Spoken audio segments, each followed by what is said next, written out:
Selamat siang Bapak dan Ibu Guru. Perkenalkan, nama saya Ruth.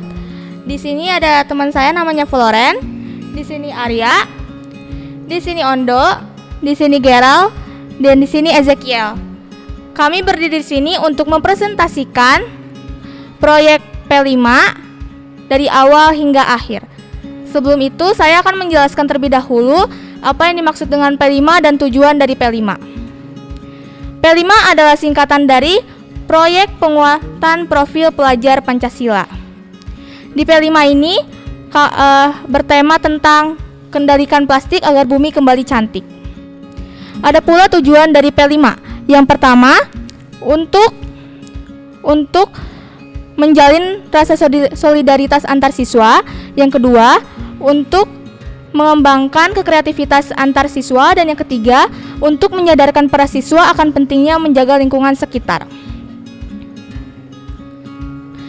Saya akan menjelaskan pada pertemuan yang pertama, yaitu tentang polusi sampah plastik. Ada contohnya seperti TPA Lewi Gajah.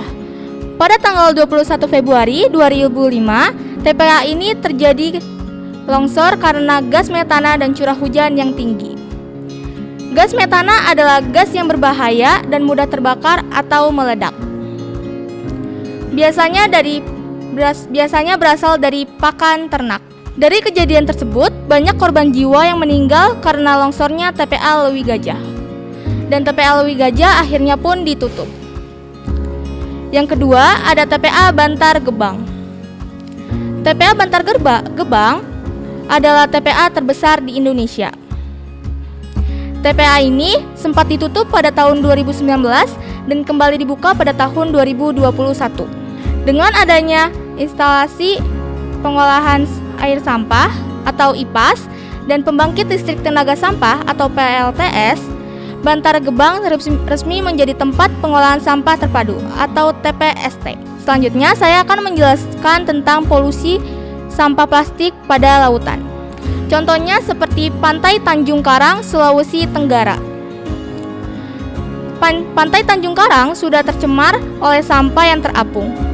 Tetapi ikan-ikan dan hewan-hewan lainnya menganggap sampah itu sebagai makanannya. Habitat hewan pun terancam karena lautan sudah dipenuhi oleh sampah. Bagi hewan-hewan dan terumbu karang terancam akan punah karena sampah yang semakin banyak yang membuat populasi hewan di laut menjadi kotor.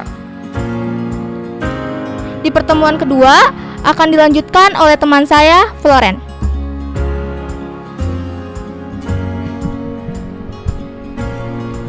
Pertemuan kedua, saya akan menjelaskan tentang jenis-jenis sampah. Jenis sampah dibagi menjadi 3, yaitu sampah organik, non-organik, dan B3. Sampah organik adalah sampah yang bisa membusuk sendirinya, seperti sisa-sisa sayuran, sisa buah, dan kotoran hewan. Sampah non-organik adalah sampah yang tidak dapat terurai sendirinya dan membutuhkan waktu yang lama untuk terurai, seperti botol plastik, kemasan kaleng, dan kantong plastik. Sampah B3 adalah sampah yang berbahan beracun atau berbahaya, seperti baterai, obat nyamuk, aerosol. Akibat membuang sampah sembarangan, yaitu pertama, menyebabkan bau yang tidak sedap dan membuat banyak penyakit. Yang kedua, sampah yang menumpuk dapat menyebabkan banjir. Yang ketiga, sampah yang mengeluarkan air dapat merusak air tanah karena mempunyai zat-zat berbahaya. Banyak kebiasaan yang kita tidak sadari bisa merusak lingkungan, seperti membuang sampah di pinggir jalan atau lahan yang kosong. Pertemuan ketiga saya akan dilanjuti oleh teman saya Gerald.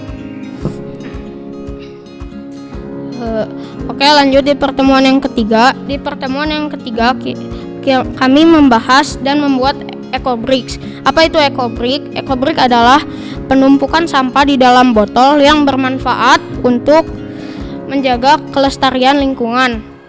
Contohnya, mengurangi sampah plastik dan mengurangi penumpukan sampah. Selain untuk menjaga keindahan alam, ekobrik juga bisa berguna untuk melatih kreativitas kita, karena ekobrik adalah salah satu dari daur ulang sampah. Saat kita melihat pembuatan ekobrik, mungkin kelihatannya cukup mudah, namun pada kenyataannya cukup sulit dikarenakan kita membutuhkan waktu dan tenaga yang cukup banyak. Lanjut ke cara pembuatan ekobrik. Cara pembuatan ekobrik adalah, pertama kita harus mempunyai botol yang berukuran 600 ml dan 1500 ml. Dua, kita harus mengumpulkan sampah plastik yang kering dan bersih, lalu kita gunting kecil-kecil agar memudahkan kita dalam memasukkannya ke dalam botol. Ketiga, kita membutuhkan tongkat untuk memadatkan sampah plastik tersebut. Lanjut ke cara pengerjaannya. Pertama, kita memasukkan sampah plastik ke dalam botol, lalu kita padatkan dengan tongkat yang tadi sampai tidak ada rongga. Lalu kita lakukan tahap-tahap itu sampai botol penuh dengan sampah plastik. Sesudah jadi ekobrik, ekobrik juga bisa digunakan dan bisa dibuat menjadi benda yang bermanfaat, contohnya meja dan kursi. Mengapa bisa dijadikan meja dan kursi? Karena ekobrik mempunyai isi yang cukup padat dan keras. Maka dari itu saat kita memadatkan ekobrik, kita harus memadatkannya sampai tidak ada rongga-rongga udara.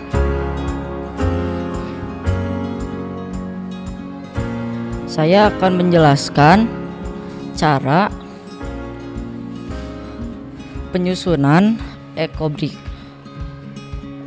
yang bisa dijadikan kursi ataupun meja. Bahan-bahannya adalah botol 600 ml, lakban, lem tembak, dan tali rapia. Pertama-tama ambil 7 buah botol, setelah itu disusun melingkar dan tengahnya dibalik supaya seimbang. Setelah itu kita tali rapiakan agar tidak berjatuhan botolnya.